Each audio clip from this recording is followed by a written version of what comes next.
Today, we're talking 5 things that you need to know about homeschooling your child with special needs that will help set you up for success and lead to less frustrations overall. Let's get started. Before I share these 5 tips with you, I want to be clear that there is such a wide variation of special needs, whether it's medical or emotional, whether it's academic or psychological. So many different options, I could never possibly talk to all of them. But I feel like these 5 principles can be adapted to approach any specific need that you might have. The first thing you need to know is how to measure progress. I know many people are used to traditional methods for measuring progress, looking at things like grades and report cards, or maybe looking at benchmarks of where typical kids would be at by a certain point. Don't do that. In order to measure progress for your special needs child, you are going to need to get a clear assessment of where they are right now.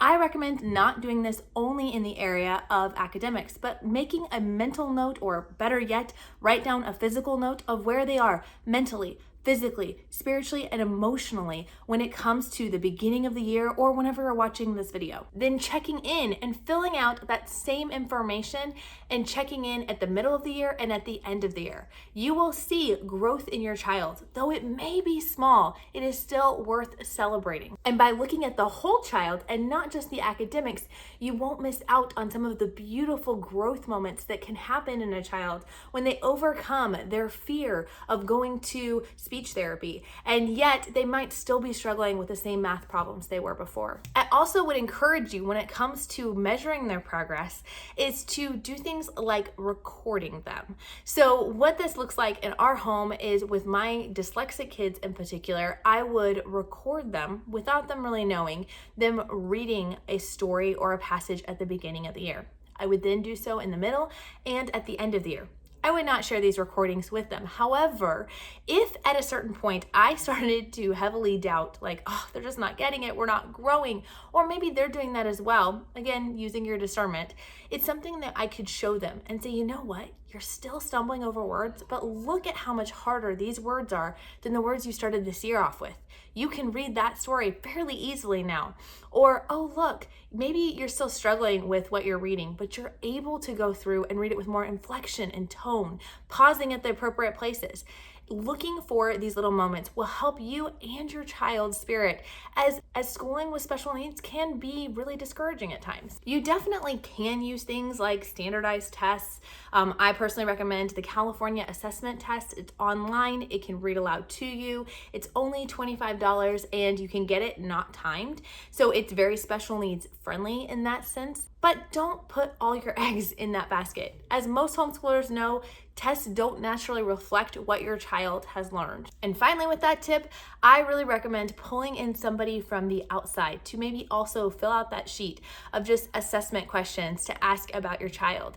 Get someone else's perspective, because oftentimes when we're sitting in the heat of the moment and progress is happening just maybe a little bit at a time, and then we take a few steps back, we can't see that ultimately we are going up. But when we ask somebody else that's maybe close to the family, it could be a Sunday school teacher, it could be a friend, a neighbor, a parent, a relative, maybe another therapist or something, we can then get a better picture and see those continual growths. And that brings me to tip number 2, find support.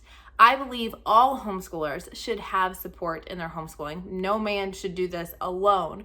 But I think it's even more important when it comes to special needs communities. It can be easily to be isolated as a special needs mom when you are trying to shuffle from place to place. Maybe you can't join in on all of the co-ops because there's not one in your area that is friendly towards kids with special needs, or maybe you're just exhausted.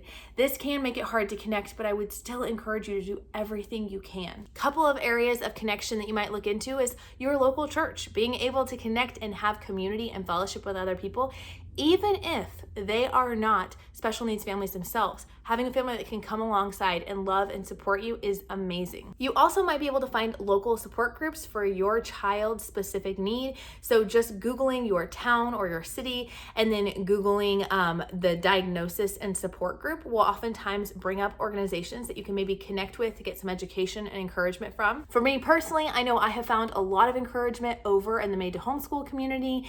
They have a special needs specific specific circle, and moms who just come on there and post. They share their tips, their tricks, their questions, their concerns about homeschooling their different child with different needs, and they have workshops and resources available to help support you in that process. And honestly, it has been a huge help and encouragement to me in times when I feel like maybe I'm the only one going through this. I'll drop a link down below with more information about that if you want to check it out. And we are actually hosting a free live hangout, no membership required, at the end of the month on leap year. I'll put more details down below that we would love to have you join us for, and to come and hang out and get an idea and the feel for the place of what it's like to have community with others, even in an online platform. We also need to find support and encouragement from outside sources and services. I know as homeschoolers, sometimes people can be nervous or uneasy about finding outside support services, but truthfully, it can be an amazing, amazing resource. Having speech therapists, having tutors, having maybe counselors, or obviously different doctors or specialists. These can be a very helpful resource. But if you're looking for ways to find those kinds of people who can work and help you but are homeschool friendly, definitely check out HSLDA.org. They have a special needs section of their website, and they have a place that you can input and look up different specialists or doctors or therapy centers that are very homeschool friendly. You can also ask around locally and see what are other places that people have used that have been positive or negative experiences. All this information is helpful. The third tip is to set goals for your child. Again, it's important to do this in all four of those areas that I mentioned at the beginning, looking at the whole child and not just looking at the academics. And this will help you by setting these goals, will help you be encouraged as you're tracking that progress that we already talked about. You can look at goals that are short-term or more long-term. Both are going to be helpful, looking sometimes at where you would like them to be at maybe 5 years from now or 10 years from now, and working backwards to see what things do you really need to work on to help them succeed in that area. Also looking at goals that specifically you can accomplish. Having your child be able to read at a third grade level by the end of this year might sound like a great goal, but in reality, that's definitely not in your control, and it may not even be in your child's control depending on the different abilities that they might have.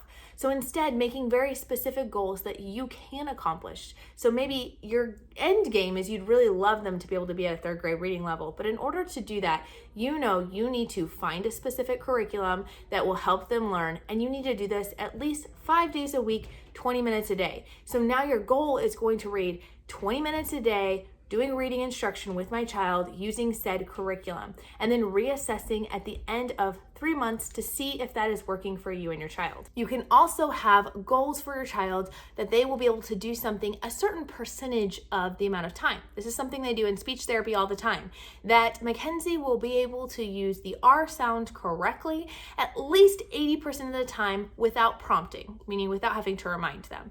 You can set goals like this, and it can be really, really helpful. I'll drop a few links down below for more resources to help you specifically know how to set specific, smart, measurable goals for your child. So be sure to check that out if you want more information. Number 4 is balancing routine with flexibility. Routine is something that you will hear preached from the outside world over and over again. Your special needs child needs routine. They need routine. They need routine. But it can be overwhelming as a homeschool parent to figure out, how do I give them routine that gives them that structure that makes them feel secure and safe and helps them to know what to expect, when I'm also homeschooling. And so by default, there can be more change and flex to my days, or maybe there's other children interrupting, or a doctor's appointment that we have to go to that sort of disrupts those moments. I would say seek a balance and enjoy the freedom that homeschooling gives while still giving your child the structure they need. Let me explain a little more. I could probably do a whole video on this, and if you want to see more about that or any of these topics, let me know down in the comments. But essentially what I mean by that is maybe having something like a visual schedule that's movable. So I have one in my Etsy store, or you can make your own, but essentially having a visual schedule that you can set out for a child so they know what the routine is and what to expect, but that pieces can easily be swapped out or removed depending on what's coming in the day, can help you have that balance of flexibility and routine. Also, setting routines around specific times of day. So for us, breakfast, lunch, and dinner, Bedtime seems to be the easiest ones for us to incorporate, and using those as your anchor. So you might have specific things you do around that time, no matter what, but the time in between is a little bit more flex. We do school between breakfast and lunch, but maybe how we do it is dependent upon that day. And obviously there are a lot of tips I could share about helping ease transitions from task to task, as that's something that special needs kids often need more help with, but I don't have time for that today. So let me know down in the comments if you want another video on that. The fifth and final tip is to make sure that you are picking curriculum that works for you and your child. People talk all the time about IEPs, individualized education plans, but what they don't realize is all homeschoolers have individualized education plans. They're able to tweak and adapt and adjust every curriculum, every schedule to the specific needs of their child. But how do you do this? I often get questions about, well, what's the best curriculum for a kid with autism? What's the best curriculum for a kid with auditory processing? What's the best curriculum for a child with medical needs? Whatever that question may be, the answer might actually surprise you, but you're gonna have to check out the video that's coming out next week and subscribe so that you won't miss out, because I'm gonna be breaking down all the questions that you should be asking to find the best curriculum for your child, as well as a couple of my favorite curriculums for each of those categories.